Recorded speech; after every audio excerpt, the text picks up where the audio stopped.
የእግዚአብሔር አምላካችን ስም የተመሰገነ ይሁን። ለሁላችሁ የእግዚአብሔር ጸጋ ይብዛ። እግዚአብሔር አምላካችን በጣም አድርገን እናመሰግናለን። ቅዱስ የእግዚአብሔርን ቃል የምናደምጥበት የምንሰማበት ጊዜ ይሆናል። እግዚአብሔር ምሕረቱን ለእኔም ለእናንተም አብዝቶልናል። እንደገና ደግሞ በቃሉ እውነት ፊት የምንቀበጥበትን እግዚአብሔር አምላክ ሁኔታዎችን አመቻችቶልናል እና ስሙ ከዘላለም እስከ ዘላለም የተባረከና የተመሰገነ ይሁን። ባለፈው እንደምታስታውሱት ከሐዋርያት ሥራ መጽሐፍ ዋና ዋና ትምህርቶች መካከል ብዙዎቹን አንስተን ለማየት ሞክረናል። በተከታታይ ስንማር ቆይተናል። አሁን ደግሞ በአዲስ ርዕስ የእግዚአብሔርን ቃል የምንመለከትበት ጊዜ ይሆናል። እግዚአብሔር አምላካችን እንግዲህ በልቤ ውስጥ ስጸልይ ያስቀመጠው የጢሞቴዎስን መልእክት ነው። የጢሞቴዎስ መልእክት እንደምታውቁት የመጀመሪያዊቱ የጢሞቴዎስ የሐዋርያው ጳውሎስ መልእክት አለ። እንዲሁም ደግሞ ሁለተኛው ቀጣዩ ደግሞ የጢሞቴዎስ መልእክት አለ እና አንደኛና ሁለተኛ ጢሞቴዎስ መልእክትን በተከታታይ የምንማርበት ጊዜ ይኖረናል። ዛሬ የአንደኛ ጢሞቴዎስ መጽሐፍ ምዕራፍ 1 ከቁጥር 1 እስከ 20 ያለውን የመጽሐፍ ቅዱስ ክፍል አጠር አድርገን የምናይበት ጊዜ ይሆንልናል። እግዚአብሔር አምላካችንን በጣም አድርገን እናመሰግናለን። ይሄ አንደኛ ጢሞቴዎስ የተጻፈበትን ዓላማ እስኪ አስቀድሜ ልነግራችሁ እወዳለሁ። አንደኛ ጢሞቴዎስ ለምንድን ነው የተጻፈው ወገኖቼ? ለምንድን ነው የጻፈው? ጳውሎስ ነው የጻፈው። ጳውሎስ ለጢሞቴዎስ የጻፈው ነው። የግል መልእክት ነው። የግል ደብዳቤ ነው ወገኖቼ ወይ ይሄ ደብዳቤ ይሄ መልእክት የጻፈበት ደግሞ ዓላማ አለ። እነዚህ ዓላማዎቹን ምዕራፉን 6ቱን ምዕራፍ በምናነብበት ጊዜ እናገኛለን። ይኸውም ዓላማ ደግሞ ወገኖቼ ወይ 3 ዓላማዎች ናቸው። ዋነኛ የሆኑ ዓላማዎች ናቸው። የመጀመሪያው ስለ ጢሞቴዎስ አገልግሎትና ሕይወት ጢሞቴዎስን ለመምከር ነው። በሁለተኛ ደረጃ የሐሰተኛ መምህራንን ትምህርት በእውነተኛው ትምህርት ለመከላከል ይችል ዘንድ ጢሞቴዎስን ለማደፋፈር ነው። በሶስተኛ ደረጃ በልዩ ልዩ የቤተ ክርስቲያን ጉዳዮች ወይም አገልግሎቶች ዙሪያ ደግሞ መመሪያ ለመስጠት እንደሆነ እንደተጻፈ በዚህ መልኩ እናያለን። በአጭር ቃል ግን ይህንን ዋነኛ ዓላማ ለመናገር በዓላማ ውስጥ ምክርን፣ በዓላማ ውስጥ ማደፋፈርን፣ በዓላማ ውስጥ መመሪያን ታያላችሁ። ስለዚህ ጳውሎስ ለምንድን ነው የጻፈው ብለን ስንል ጢሞቴዎስን ለመምከር ነው። ስለ ሕይወቱ፣ ስለ አገልግሎቱ። ለምንድን ነው የጻፈው ብለን ስንል ጢሞቴዎስን ለማደፋፈር ነው። ለምንድን ነው ማደፋፈር የፈለገው ብለን ስንል ጢሞቴዎስ በነበረባት በኤፌሶን ቤተክርስቲያን ውስጥ እግዚአብሔርን የሚሳደቡና እንዲሁም ደግሞ የስህተት ትምህርት የሚያስተምሩ ሰዎች ስለነበሩ ነው።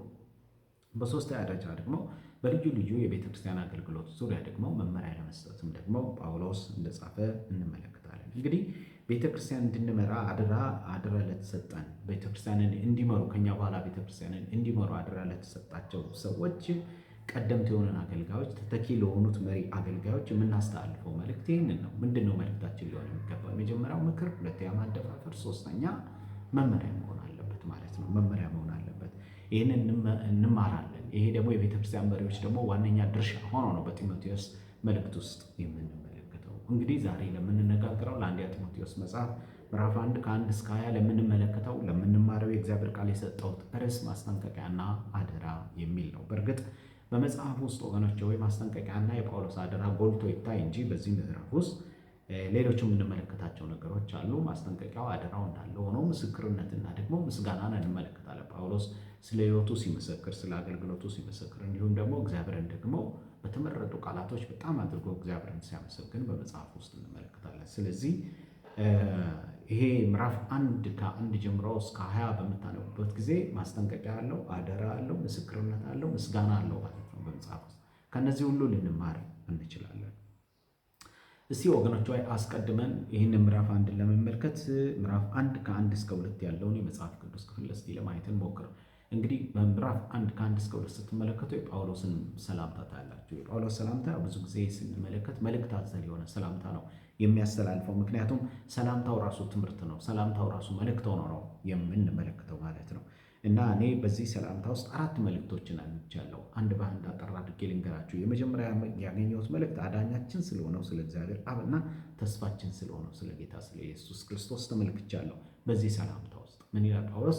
እግዚአብሔር አዳኛችን ነው፣ ተስፋችን ጌታችን መድኃኒታችን ኢየሱስ ክርስቶስ ነው ይላል። እግዚአብሔር ቃል እንዲህ ይላል፣ መድኃኒታችን እግዚአብሔር ተስፋችን ኢየሱስ ክርስቶስ እንዳዘዘው ትእዛዝ የኢየሱስ ክርስቶስ ሐዋርያ የሆነ ጳውሎስ በእምነት እውነተኛ ልጄ ለሆነ ለጢሞቴዎስ ይላል። ስለዚህ በዚህ ውስጥ 2 ነገር ታያላችሁ። አዳኛችን እግዚአብሔር፣ ተስፋችን ጌታችን መድኃኒታችን ኢየሱስ ክርስቶስ ብሎ ሲናገር እናያለን ማለት ነው። እግዚአብሔር ይመስገን። የመልእክቱ ቀዳሚ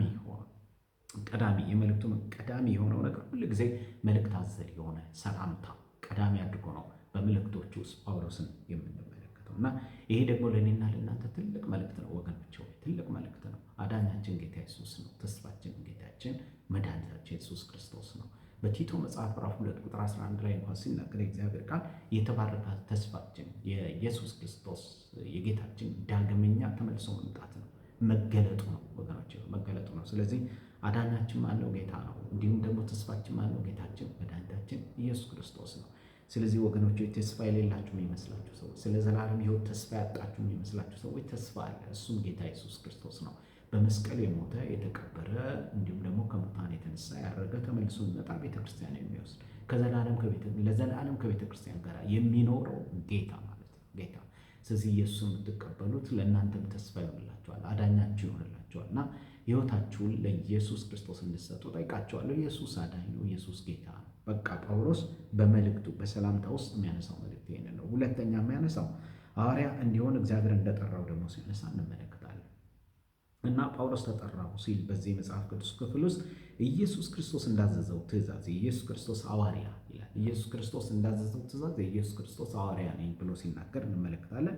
ስለ ጥሪው ሲናገር እናያለን። ልዩ በሆነ ሁኔታ በኢየሱስ ክርስቶስ የተሾመ አገልጋይ ስለመሆኑ ጳውሎስ አንስቶ እንመለከታለን።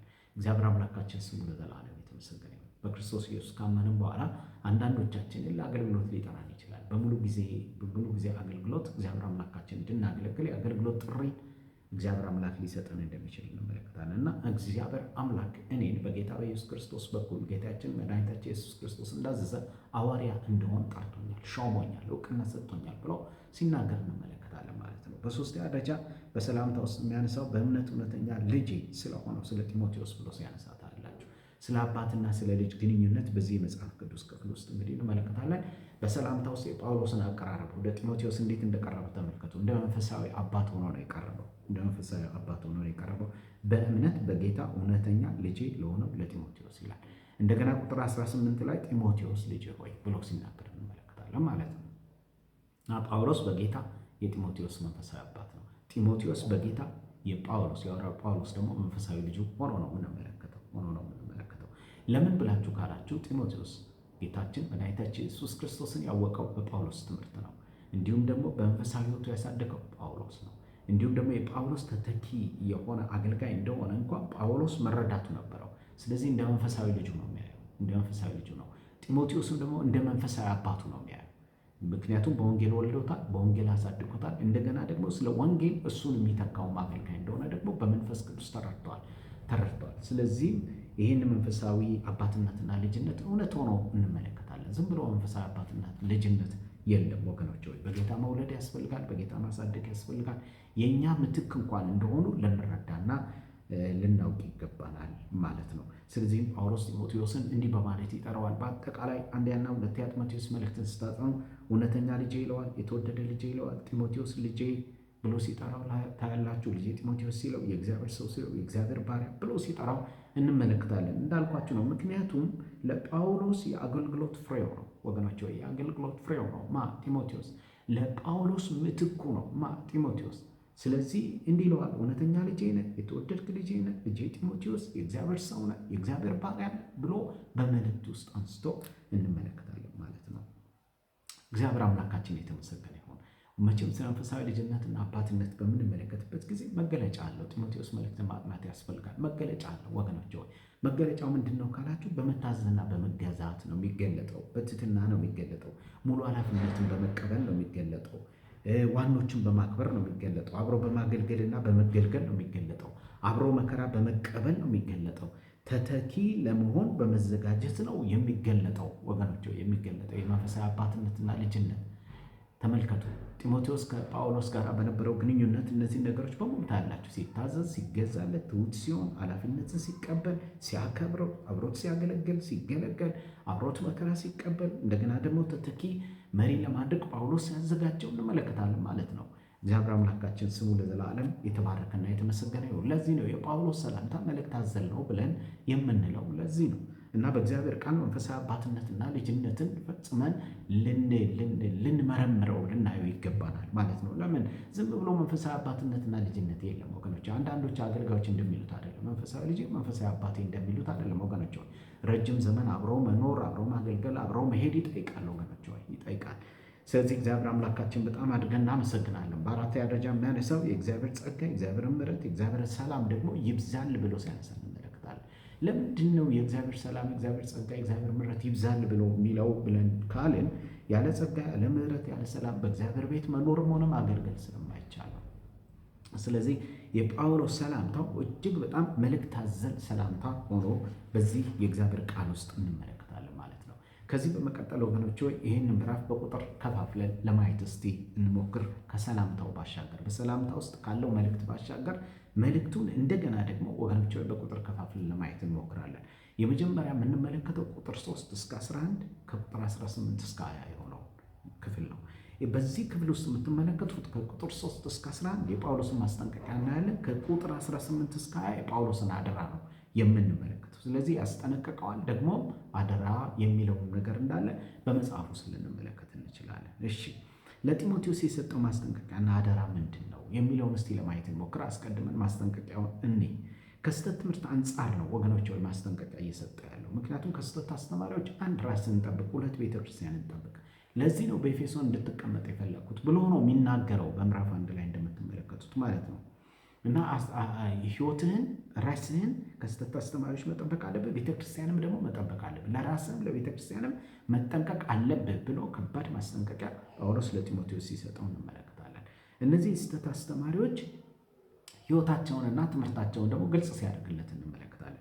ምን ነበር በዚያን ዘመን የነበረው የስህተት ትምህርት ብለን ስንል የአይሁድን ከንቱ ተረት ማስተማር ነበር በመካከላቸው በኤፌሶን ቤተክርስቲያን ውስጥ። እንዲሁም ደግሞ የብሉይ ኪዳንን ሕግ ደግሞ መምህራን ለመሆን የሚፈልጉ ሰዎች እንዳሉ እናያለን። ተረት ለማስተማር የሚፈልጉ ሰዎች አሉ። የብሉይ ኪዳንን ሕግ መምህራን ለመሆን የሚፈልጉ ናቸው። እነዚህ ሰዎች የሚገርማቸው የተረት አስተማሪዎች ናቸው። የሕግ አስተማሪ ለመሆን ይፈልጋሉ። በትውልድ ቆጠራ ዙሪያ የሚገርመው ነገር ማስተማር ይፈልጋሉ። የትውልድን ታሪክ በቤተ ክርስቲያን ውስጥ መናገር ይፈልጋሉ፣ ማስተማር ይፈልጋሉ። እንግዲህ እነዚህ ሰዎች ስለዚህም ጉዳይ ስለ ትውልድ ታሪክ ስለሚናገሩት ተረት ከንቱ ስለሆነ ተረታቸው፣ ስለ ሕጉ ደግሞ በብዙ ሲሟገቱ ታያላቸው፣ ሲከራከሩ ታያላቸው። ስለዚህ በቤተ ክርስቲያን ውስጥ ይህ ነገር እንደነበረ፣ ይህ የስህተት አስተምሮ፣ ይህ የስህተት አካሄድ እንደነበረ እንመለከታለን። የስህተት አስተማሪዎች እንደነበሩ እንመለከታለን። ለምንድነው የሕግ አስተማሪ ለመሆን የፈለጉት? ጳውሎስ በነገራችን ላይ ለጢሞቴዎስ ሲነግረው በመጀመሪያ ደረጃ ስለ ሕጉ አጥርተው አቁም ይለዋል። ሁለተኛ ሕጉ ለማን እንደተሰጠም ደግሞ አቁም። ይህ ችግር አለባቸው። ነገር ግን የሕግ አስተማሪ ለመሆን ይፈልጋሉ። ምክንያቱም በብሉይ ኪዳን አንድ የሕግ አስተማሪ ትልቅ ፖዚሽን አለው፣ ትልቅ ቦታ ነው ያለው፣ ትልቅ ስልጣን ነው ያለው ወገኖች፣ ትልቅ ነው ወንበሩ። ስለዚህ ያንን ፈልገው ነው፣ መከበር ፈልገው ነው፣ የከብሬታ ወንበር ፈልገው ነው የሕግ አስተማሪ ለመሆን የፈለጉት እንጂ ሕጉን አጥርተው አያውቁትም። ለማንም ሕጉ እንደተሰጠ አቁም ብሎ ጳውሎስ ለጢሞቴዎስ ግልጽ ሲያደርግለት እንመለከታለን። የትውልድ ቆጠራን በሚመለከት ደግሞ ሲነግረው እነዚህን ታሪኮች ሲነግረው የሐሰት ታሪኮችን ነው የሚያስፋፉት። አንዳንዱ ስህተት የተሞላ ነገር ነው። ስለ ትውልድ ቆጠራ እንኳን የሚናገሩ ስህተት የተሞላ ነገር ነው። እውነትነቱ እንኳን ያልተረጋገጠ ነው። የሐሰት ታሪኮችን ነው ማስፋፋት የሚፈልጉት። ደግሞ ስለ ተረታቸው ሲናገር ከንቱ የሆነ መለፍለፍ ነው። ከንቱ የሆነ ክርክርን የሚያመጣ ነገር ነው። ተረት ነው የሚያወሩት እነዚህ ሰዎች፣ ተረት ነው የሚያወሩት፣ ተረት ነው የሚያስተምሩት። ተመልካቱ ትምህርታቸው ሕግ ላይ መሰረት ያደረገ፣ ተረት ላይ መሰረት ያደረገ፣ የትውልድ ታሪክ ላይ መሰረት ያደረገ ነው። እነዚህ ተረቶችና የትውልድ ታሪኮች እውነተኝነታቸው እንኳን ያልተረጋገጠ ነው። በቤተ ክርስቲያን ውስጥ ክርክር የሚፈጥሩ ናቸው ወገኖች፣ ክርክር የሚፈጥሩ ናቸው እና በከንቱ ለነዚህ የማይረባ ትምህርት፣ የማይረባ ከንቱ ትምህርት እያስተላለፉ ለዚህ ትምህርታቸው ደግሞ ይሟገታሉ፣ ክርክር ይወዳሉ እነዚህ ሰዎች ብሎ ሲናገር ታያላችሁ። እና በዚህ በትምህርታቸው ውስጥ የእነሱን ባህሪ ይገጣል እና ክርክር ይወዳሉ። ባህሪያቸው ነው እና ብዙም ላልተረዱትና ላላወቁት እርግጠኛ ላልሆኑበት ነገር እንኳን ሙግት የሚገጥሙ ናቸው ብሎ ሲናገር እንመለከታለን።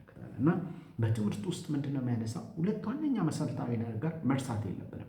የመጀመሪያው ነገር ትምህርታቸው ምንድነው? ግልጽ ነው። በሁለተኛ ደረጃ ባህሪያቸው ምን ይመልሳል? ግልጽ ነው። ይህንን ጳውሎስ ለጢሞቴዎስ ሲነግረው እንመለከታለን። ስለዚህ ጳውሎስ ይህን ሀሳቡን ሲጠቀልል ምንድን ነው የሚለው? በዚህ የመጽሐፍ ቅዱስ ክፍል ውስጥ እነዚህ ሰዎች ትምህርታቸው ጤናማ ከሆነ ወንጌል ጋር የሚጻረር ነው። እነዚህ ሰዎች ትምህርታቸው ከጤናማው ትምህርት ጋር የማይስማማ ትምህርት ነው የሚያስተምሩት፣ የማይስማማ ትምህርት ነው። ስለዚህ ጢሞቴዎስ ከነዚህ ሰዎች ትምህርት፣ ከነዚህ ሰዎች ሕይወት አካሄድ ራስን ጠብቅ፣ ቤተ ክርስቲያን ጠብቅ። ለዚህ ነው በኤፌሶን እንድትቀመጥ ነው የፈለጉት። ምክንያቱም የኤፌሶንን ቤተ ክርስቲያን በዚህ የስህተት ትምህርታቸው፣ በዚህ የስህተት አካሄዳቸው፣ በዚህ ክፉ ባህሪያቸው የናጧት ስለነበር ማለት ነው። የናጧት ስለነበር ወደ ዘመናችን እስቲ መለስ ብለን ለማየት እንሞክር። ዛሬ እኔና እናንተ ባለንበት በዚህ ዘመን ምንድን ናቸው የስህተት ትምህርቶች? ወደ ቤተክርስቲያን ዘልቀው የገቡ ሾልከው የገቡ ልክ ወደ ኤፌሶን ቤተክርስቲያን እንደገቡ እንዲሁ ወደ እኔና ወደ እናንተ አሁን ወዳለችዋ ቤተክርስቲያን ህይወታችን ውስጥ የገባ ቤተክርስቲያን ውስጥ የገባ ህብረታችን ውስጥ የገባ ወደ ቤተሰብ ውስጥ የገባ የስህተት ትምህርት ምንድን ነው? በዚህ ዘመን ወጋቸዋል ምንድን ነው? እነዚህ የስህተት ትምህርቶች ዘልቀው የገቡትን ሾልከው የገቡትን የስህተት ትምህርቶች እናውቃቸዋለን። እውነተኛውን ወንጌል የቃየጡትን የበረዙትን እነዚህን የስህተት ትምህርቶች እናውቃቸዋለን። እውነተኛውን ወንጌል እየተጻረሩ ያሉትን እነዚህን የስህተት ትምህርቶች እናውቃቸዋለን። እውነት የሚመስሉ ነገር ግን እውነት ያልሆኑ ወገኖች ሆይ ትክክል ያልሆኑ ንጹሕ ያልሆኑ ቅዱስ ያልሆኑ ትምህርቶቹን እናውቃቸዋለን። ይህንን ለይተን በደንብ ማወቅ አለብን። ከዛ በተረፈ ደግሞ የአስተማሪዎቹን ደግሞ ባህሪ ደግሞ ለይተን ማወቅ አለብን። ወገኖች ሆይ የስህተት አስተማሪዎች ሁል ጊዜ መልካም ያልሆነ ባህሪ ነው ያላቸው። መልካም ባልሆነ ባህሪ ነው የሚገለጡ። ስለዚህ ባህሪያቸውን ማየት ያስፈልጋል፣ ትምህርታቸውን ማየት ያስፈልጋል።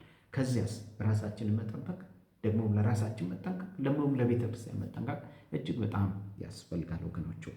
ስለዚህ ከዚህ መልእክት ተነስተን ዛሬ በዘመናችን ወደ ቤተ ክርስቲያን የገባ ዘልቆ የገባ እውነተኛውን ወንጌል የቀየጠ ከእውነተኛው ወንጌል ጋር የማይስማማ ትምህርት ምንድን ነው? እሱን ነቅሰን ማውጣት አለብን፣ ማየት አለብን።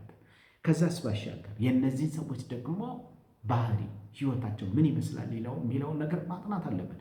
ካለዛ ዝም ብለን ራሳችንን መጠበቅ ቤተክርስቲያንን መጠበቅ የሚለው ነገር ወገኖች አይሰራም። ጳውሎስ ለጢሞቴዎስ የሚነግረው ይሄንን ነው።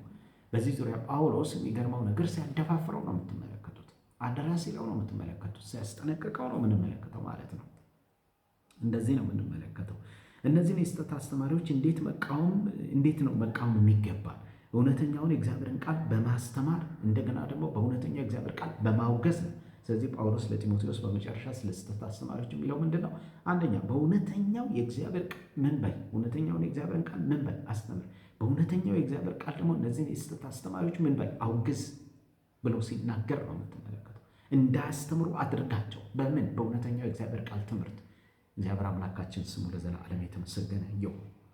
ከዛ ባሻገር ከስህተት አስተማሪዎች ከትምህርታቸውና ከባህሪያቸው ባሻገር ጳውሎስ ለጢሞቴዎስ አንስቶለት የምንመለከተው ስለ ህይወቱ ስለ አገልግሎቱን አንስቶ የምንመለከተው ማለት ነው።